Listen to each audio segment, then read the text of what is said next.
Hello and welcome to the old shop. Today is Old May Day, so I thought it would be a good day to have a tour of the front garden to see how it's burgeoning in the beautiful May sunshine. Today is the 14th of May, so that's 13 days after the 1st of May, which means that when our medieval ancestors were having their May revels, the conditions, and well, I'm not saying it would have had sunshine obviously on that day necessarily on every year, but the conditions in terms of the growth would be very similar to what it is today. So it's very different from what it was like on the 1st of May, which is it's just, I think anyway, really interesting to witness the difference that nearly just under 2 weeks makes to the season. And so it's no wonder that it was seen as the gates of summer being opened, and that's exactly how it feels. So the bits of video that I've put into this video are all shot this morning.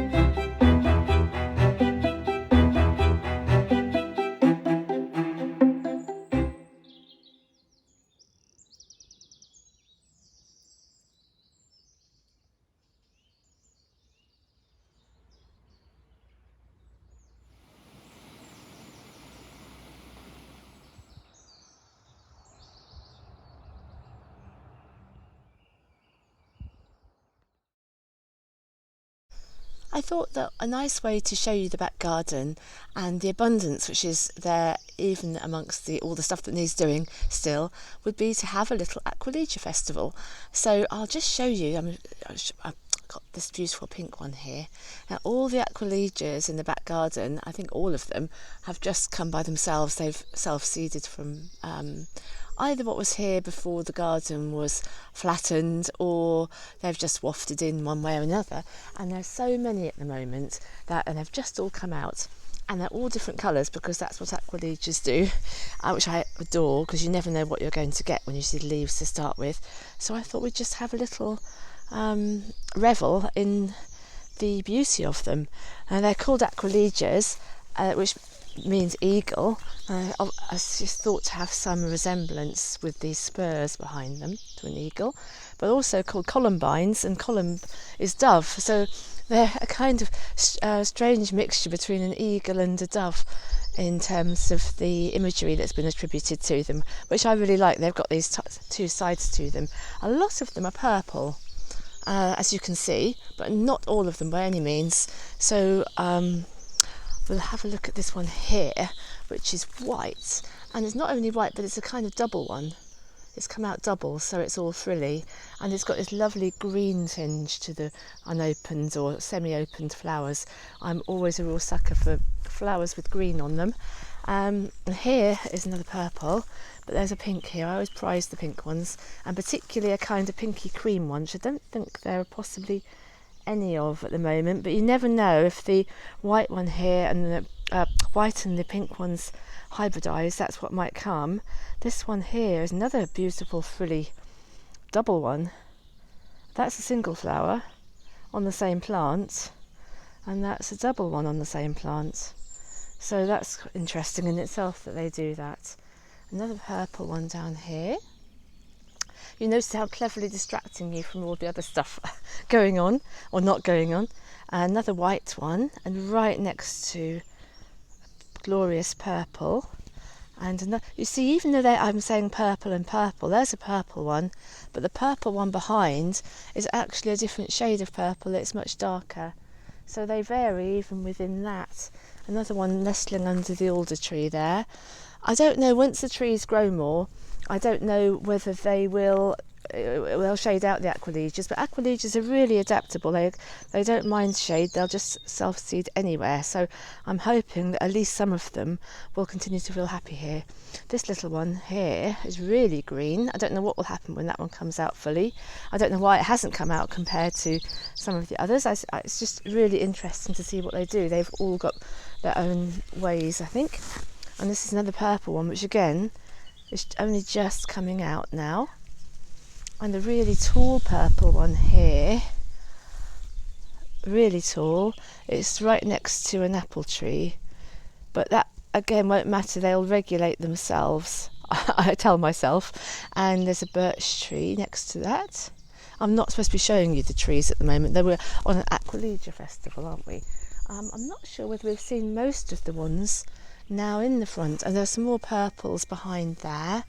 And another one here, which is beautiful.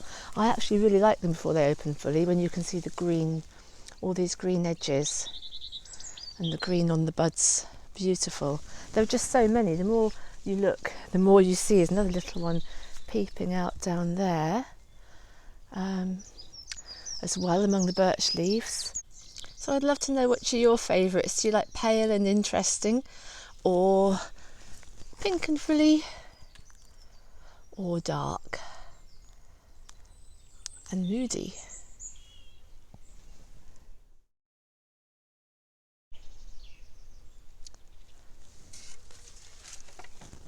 I think you'll be very surprised at how much everything has grown in the front garden. It has really come on apace since we last looked at it. So I thought it would be a good time for a little tour. I wanted just give you a sense of how green it's suddenly all become, and indeed colourful, because the Aquilegias here are out and the beautiful Clematis montana is still doing its thing. And it won't be very long until the roses are out, and that will really, hopefully, will be a sight to behold, because there are lots and lots of buds. I think there's a fair bit of possibly green fly, but my principle is to just let nature take its course, and let's see what happens, really. There's a bud there which is looking fairly close to opening. Anyway, be assured that we will have a really good look when it does all burst into flower. But even now, there's plenty to see. And for the first time, I looked yesterday and saw that suddenly these most amazing clematis have come out. And if I put my hand here to show you the size, they are absolutely huge. They're bigger than my hand, these flowers. Aren't they utterly amazing? I didn't even remember that I had a clematis that looked like this. I suppose it flowered last year when it was newer, but I don't know. But anyway, I actually literally gasped when I saw those flowers. This has been a lovely tulip, but it's kind of blown open now. A lovely copper, I think it's called Copper Image, and it is very coppery. It's gone sort of kind of pale and pink now. It's finished, or finishing. And this is the little crabapple tree, which is looking pretty happy. The idea is that it will fill that corner and hide that pipe going down the wall. There's the little shrine of stones that I have in front of the pond. The pond is looking very mysterious because it's got groans that are grown over so much with green, and you can see how these iris leaves are growing and growing and growing. I don't know whether there'll be any flowers. I can't really tell. There's nothing obvious, so maybe it won't flower yet, but it's certainly looking very, very lush, as are all the plants over on this side. You can see how the green has just taken over from all that wood chip that you could see earlier on in the season, and the trellis is getting more covered. I've just put a new honeysuckle against the trellis as well, which is an evergreen, so hopefully when that starts to grow, it said that it grows to 8 metres, so hopefully it'll do quite a good job of helping the whole trellis to be covered. So that should really kind of finish the trellis off really nicely, and the rose should still climb through it. I've got the roses, I think there's a couple of roses on there, one called Lady of the Lake, which I love the name of and the actual rose. And there is another one as well, which I forget which one that is now, but there's another lovely pale pink one. There's a lot of pinks in this garden, and purples, and a little bit of bronze. There's the other Copper Image tulip, which again is blown sort of open now. I think I put 6 bulbs in. I've only got 2 flowers, but I did put them in really late. So perhaps next year, if I leave them in the ground, perhaps next year they will all come up. And the colours go really nicely with this beautiful little avens. I think also called Geum, which is a kind of apricot-y colour and really happy. I think that's a really good plant. It doesn't seem to mind the conditions it's under. It was very dry for quite a long time and it still seemed to be flourishing, and it's flourishing even more now. I've been watering it more and we've also had rain.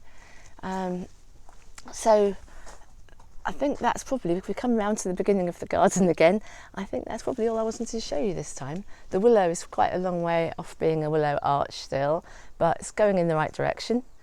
And the sky, as you can see, is beautifully blue with little clouds today. Can you hear the chaffinch?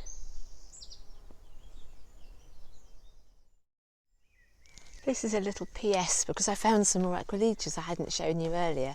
It's evening now, but this purple one with the green edges is so beautiful. I wanted to show you. And there's another white one here.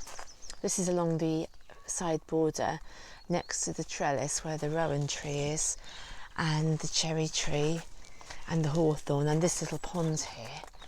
But the other Aquilegia I really wanted to show you is different from any of the others, I think, and it's this lovely pink one. But look, again, the edges of the petals are really bright green. Isn't that absolutely lovely? So that's a fitting one to end our Aquilegia Festival with a bang.